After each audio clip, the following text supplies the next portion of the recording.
I'm Wendy Cadge, the new president of Bryn Mawr College and a professor of sociology. As the 10th president of Bryn Mawr College, I'm going to share 10 facts about me as we get to know one another. How did I choose my undergraduate major? I arrived at Swarthmore College in the fall of 1993, planning to major in psychology. Thought maybe I'd be a child psychologist. But when I went to register for classes, registration happened in the dining hall, and all the departments were in alphabetical order. I wanted to learn to think big thoughts, so I thought I'd take an introduction to philosophy class. I went to register, it was full. But alphabetical order right next to philosophy was religion, and they had spaces in their classes, so I thought, sure, let's try it. So I took an introduction to religion course, and it was co-taught, and all the faculty in the department came in and talked about their specialties, and I was curious, and I started taking more classes. There were pieces of it that didn't quite make sense to me, though, because I couldn't hear the voices of the people I grew up with. And that's what led me to sociology, and particularly to doing ethnographic work, interviewing, spending time with people, and hearing about their own experiences. So I ended up with a double major in sociology and anthropology, which is one department, and religion.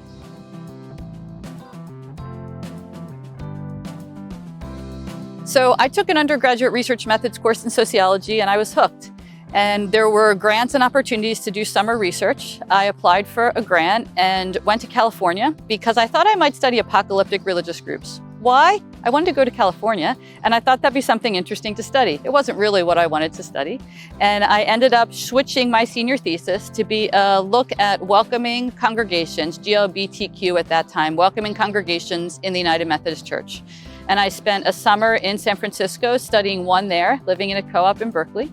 And then I came back to Philadelphia and studied another church here in Philadelphia. And my thesis was a comparison of these two congregations, how and why they adopted this stance, what it meant, how it changed the congregation and who was comfortable there, and what its implications were, not just for the people there, but in the world.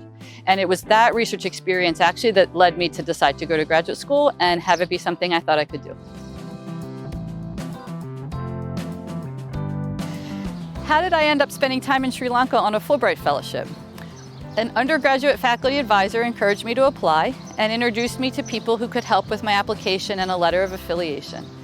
In January of 1999, I flew to Colombo and then spent about 9 months living in Kandy in the center of the island. I was affiliated with the International Center for Ethnic Studies, and my proposal had been about studying women who were the first in their families to go to the university. Unfortunately, the university had been on strike and it wasn't feasible to do that project. But my advisor there, who was a political scientist, was in the process of arranging a marriage for her sister, and I was curious. So I asked her, how does this work? How do you set it up?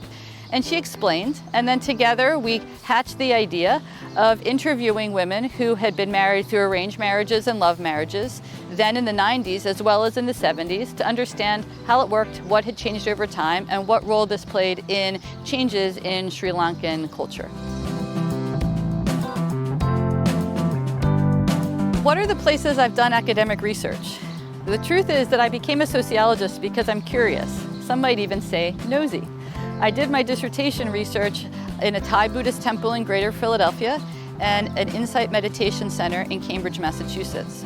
From there, I began to do research in hospitals, where I learned about chaplains, and then they led me to do research in many other places where chaplains work, in prisons, in ports, on board container ships, in airports, even in the US Senate and House of Representatives. By following chaplains to all of the settings where they work, I've gotten to see glimpses into many places and institutions and peoples and their lives that I would not otherwise have known, and been able to share what I've learned with others, both in academic writing and in broader public conversations. What's an ideal weekend look like?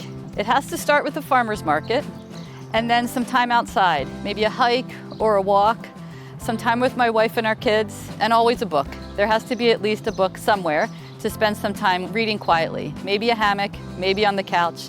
I really need that quiet time to recharge, and I love to do that on weekends. Let's talk about books. I love books.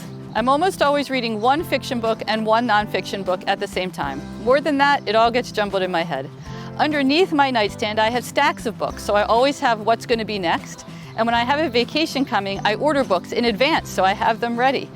At my house in Massachusetts, my wife Deborah built us a little free library that we keep filled with books, for adults and for kids.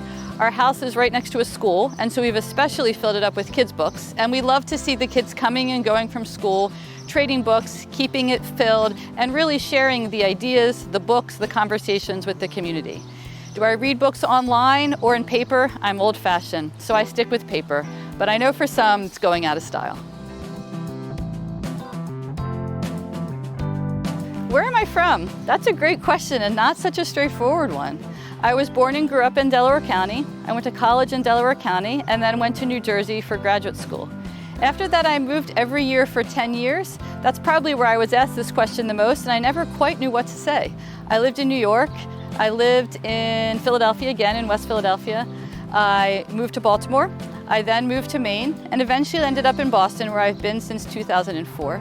And each time I went to a new place, I met new people, I learned how to enter a new community, and I took with me the places I had been before.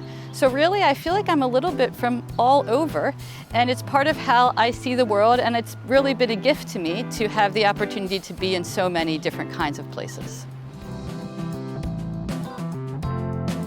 Well, we have to talk about ice cream. Ice cream is a family tradition. One of my grandfathers had a bowl of vanilla ice cream every night before he went to bed. He lived to be in his 90s. Another grandparent did the same, but the flavor was definitely not vanilla.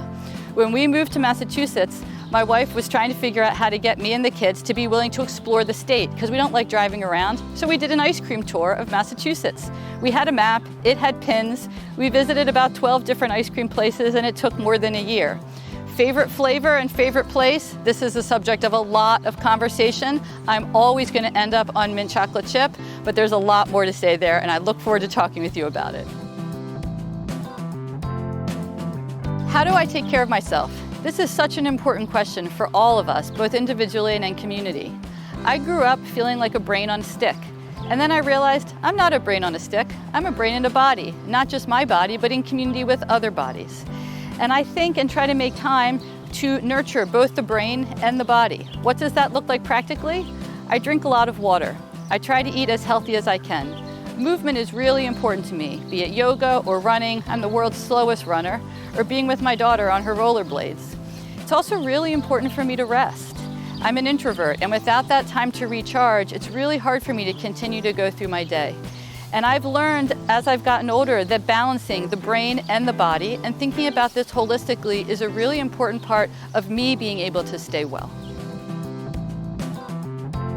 What do I like about being on a college campus? I think I've actually been on a college campus since I started college in the fall of 1993. I wanted to continue to be on campuses and particularly to teach because I love students. My favorite course to teach is an introduction to sociology, and I especially like meeting students who've either just arrived in their first year or in their final year and trying to think about how to make the transition into or out of a campus. I like the energy, I like the disagreement, I like the conversation, and I like that we're all teaching and learning together. None of these interactions are one way, and where else can you create the space and be with a diverse group of people talking about ideas and how you want to live them out in the world in a way that can make a difference?